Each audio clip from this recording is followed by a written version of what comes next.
Cultura, una parola che, bene dirlo senza falsa ipocrisia, per anni ha fatto venire l'orticaria a molti in Veneto. Erano gli anni della locomotiva del nord-est, in cui l'unica vera forza propulsiva sembrarono i prodotti manufatti che uscivano dalle fabbrichette. Poi, con la crisi del manifatturiero, ha preso sempre più piede il comparto del turismo, il comparto dei servizi, dell'enogastronomia, ma è relativamente da poco che si è capito che cultura è turismo, cultura è economia, soprattutto quando si parla di un paese che è la culla della civiltà, delle arti e della letteratura, e non è un vanto frutto di orgoglio nazionale, ma un dato di fatto. Partecipare ai bandi che la Commissione europea mette a disposizione di progetti culturali è una rivoluzione di mentalità doverosa, e finalmente è stato coinvolto il settore della cultura e degli spettacoli del Veneto per un confronto con i funzionari di Bruxelles della regione. A Villa Venier di Mira, nel Veneziano, sono stati presentati alcuni progetti culturali virtuosi finanziati dall'Unione Europea in Veneto, uno a Bassano del Grappa e l'altro a Verona. Una visione che è un po'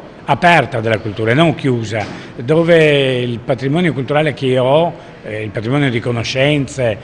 di professionalità, deve essere messo a disposizione degli altri, perché solo così, solo mettendoci assieme, riusciamo a creare progetti che possano avere,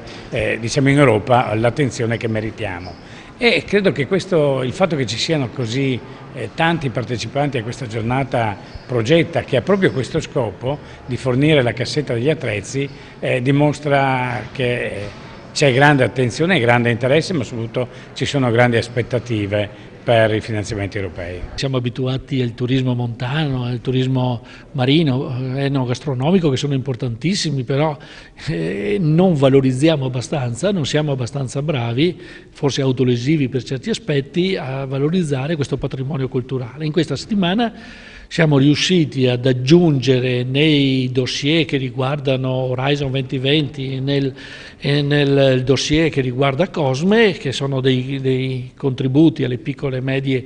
industrie della nostra realtà che seguono il turismo, che seguono i servizi, abbiamo aggiunto queste possibilità. E quindi il prossimo futuro, se così verrà approvata definitivamente, credo che potremo avere buone ragioni per essere un po' più ottimisti rispetto al passato. Una sottile soddisfazione per chi ha sempre ritenuto che la cultura fosse pane per le menti di una civiltà che si vuole ritenere tale.